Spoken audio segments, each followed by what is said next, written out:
Bapak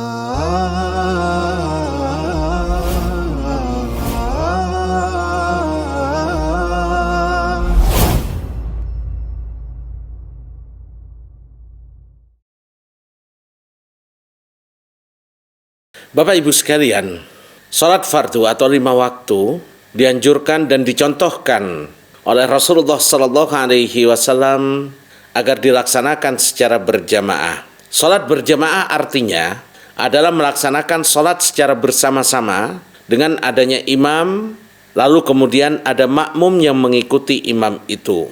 Jadi paling sedikitnya sholat berjamaah itu terdiri dari 2 orang. 1 orang imam dan 1 orang makmum. Ini paling tidak jumlah di dalam melaksanakan sholat berjamaah. Sebagaimana hadis yang pernah kami sampaikan pada pertemuan yang lalu, hadis Malik ibn Huwairits ketika beliau masuk Islam, datang ke kota Madinah. Setelah beberapa hari di kota Madinah, beliau memohon izin kepada Rasulullah SAW untuk pulang ke kampung halamannya karena sudah rindu dengan keluarganya. Saat itu Rasulullah SAW faqala lana ana wa sahibin li, kata Malik ibn Huwairits, Rasulullah berkata kepadaku dan seorang temanku, adzina, adzanlah kalian berdua, artinya salah seorang di antara kalian adzan, lalu kemudian kumandangkan iqamah, wal ya ummakuma akbarukuma. Lalu setelah itu laksanakanlah sholat berjamaah, dan hendaknya yang menjadi imam kalian adalah orang yang lebih tua. Hukum pelaksanaan sholat berjamaah ada perbedaan di antara para ulama, dan yang dipilih oleh mazhab Syafi'i termasuk di dalamnya Imam Nawawi rahimahullah, beliau menyatakan bahwasannya sholat berjamaah hukumnya adalah fardu kifayah. Fardu kifayah yang artinya harus sebagian dari umat Islam melaksanakannya, agar apabila yang lain tidak melaksanakan maka mereka tidak berdosa. Ini sebagian pendapat ulama. Ada yang mengatakan syarat sahnya sholat, artinya siapapun yang sholat namun tidak berjamaah maka batal sholatnya. Ada yang mengatakan sunnah, namun yang dipilih di sini di dalam mazhab Syafi'i hukumnya adalah fardu kifayah berdasarkan hadis Abdullah ibnu Umar radhiyallahu anhuma, bahwasanya Rasulullah SAW bersabda, "Salatul jama'ati tafdulu salatal fadzi bi 27 darajah." Salat berjamaah lebih utama 27 derajat daripada sholat sendirian. Jadi sholat berjamaah itu lebih utama, atau seperti pahalanya 27 kali lipat daripada sholat sendirian. Ini menunjukkan tentang pentingnya sholat berjamaah, dan ini yang dipilih oleh Imam Nawawi rahimahullah di dalam kitab Minhajut Talibin, dan juga di dalam kitab At-Tadhib Syekh Mustafa Bugha. Beliau memilih pendapat yang menyatakan bahwasannya sholat berjamaah adalah fardu kifayah bagi laki-laki yang mukim, sehingga diharapkan dengan pendirian sholat berjamaah itu akan tampak syiar-syiar Islam. Ini juga berdasarkan hadis Rasulullah SAW, "Ma min thalathatin," tidak boleh ada 3 orang, "fi qaryatin wala badwin," yang tinggal di satu desa atau di satu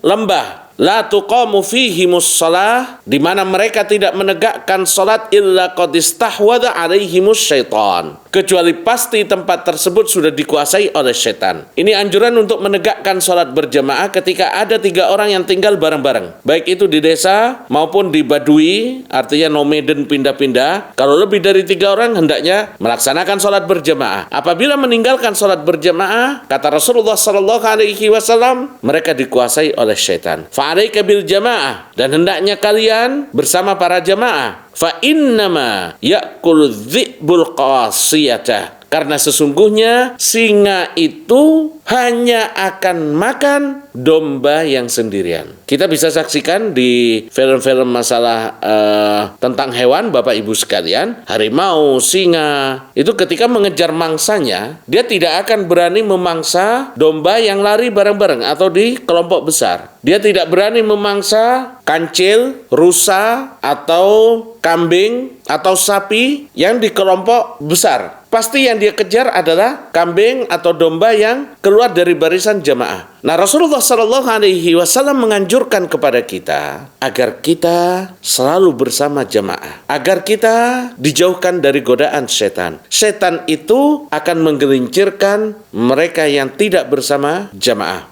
Nah, di sini kita dapatkan pesan yang sangat-sangat luar biasa dari Rasulullah Shallallahu Alaihi Wasallam. Bahkan saking pentingnya sholat berjamaah ini, dalam keadaan perang pun kita masih diminta oleh Allah Subhanahu Wa Taala untuk tetap melaksanakan sholat berjamaah yang kita kenal nanti dengan sholat khauf, sebagaimana dijelaskan oleh Allah Subhanahu Wa Taala di dalam surat An-Nisa ayat 102. Adapun untuk para perempuan, maka yang terbaik bagi mereka adalah sholat di rumah. Jadi sholat 5 waktu bagi wanita lebih baik di rumah. Banyak sekali Bapak Ibu sekalian keutamaan kenapa para wanita itu dianjurkan untuk sholat di rumah. Karena salah satu manfaatnya, salah satu hikmahnya, ketika wanita itu sholat di rumah, maka anak-anak kecil yang baru tumbuh, anak-anak usia PAUD, anak-anak usia SD, ketika menyaksikan ibunya sholat, maka itu akan menjadi pemandangan yang sangat luar biasa. Betapa banyak seorang anak tanpa diajak sholat, tanpa diperintahkan sholat, dia langsung minta bergelayut untuk ikut sholat karena melihat ibunya melaksanakan sholat. Kami dulu Bapak Ibu sekalian tertarik untuk melaksanakan sholat karena melihat ibu melaksanakan sholat di rumah. Nah, ini ibu-ibu dianjurkan untuk sholat di rumah, dan semoga insya Allah itu akan menjadi amal jariah ibu-ibu sekalian di dalam mendidik putra-putrinya. Ketika sholat 5 waktu di rumah, di situ terkandung satu ajaran agar anak-anak kita bisa menyaksikan apa yang kita kerjakan, dan kebiasaan anak kecil adalah taklid. Dia ingin mengikuti, dia mengidolakan ibunya sehingga apapun yang dilakukannya maka dia akan ikut untuk melakukan. Rasulullah Shallallahu Alaihi Wasallam bersabda, la tamna'u nisa'akum al-masajidah. Kalian wahai para suami, para pria, jangan halangi para wanita untuk sholat ke masjid. Jadi kalau ada istri, ada anak perempuan pingin sholat ke masjid, kita nggak boleh melarang. Wa buyutuhunna khairul lahunna. Namun rumah mereka itu tetap lebih baik bagi mereka, terutama di dalam melaksanakan sholat 5 waktu. Kapan kita dianggap mendapatkan jamaah dan mendapatkan pahalanya? Para ulama berbeda pendapat. Al-Imam Nawawi rahimahullah, beliau berpendapat apabila seseorang masih ikut salam bersama imam, maka dia mendapatkan pahala sholat berjamaah. Jadi misalkan seseorang datang terlambat ke masjid. Begitu masuk masjid, imam sudah tasyahud akhir. Lalu dia duduk, imam salam, dan dia